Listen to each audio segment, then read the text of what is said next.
Aujourd'hui que des slogans arrachés et des affiches déchirées de la campagne des opposants au mariage pour tous. À 64%, la Suisse a dit « oui, je le veux » à l'unanimité des cantons, y compris les plus conservateurs. Et ce matin, c'est un véritable plébiscite que nous récoltons dans les rues de Genève.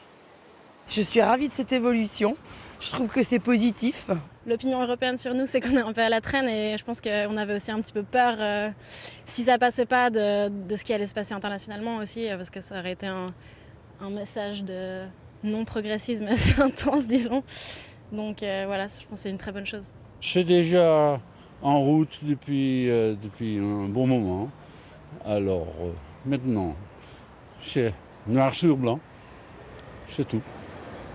La victoire du oui était annoncée par des sondages très favorables. En février 2020, la Suisse avait d'ailleurs adopté un texte contre l'homophobie à 63%. Ce débat est engagé depuis des années.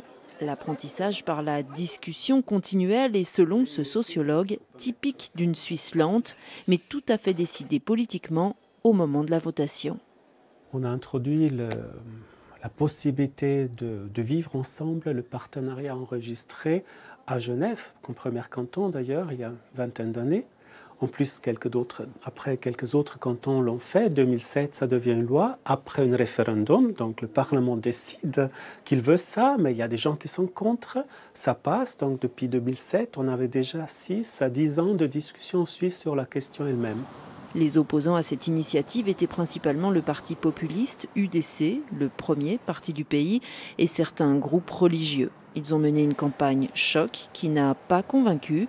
Le drapeau arc-en-ciel flotte désormais dans le ciel helvétique.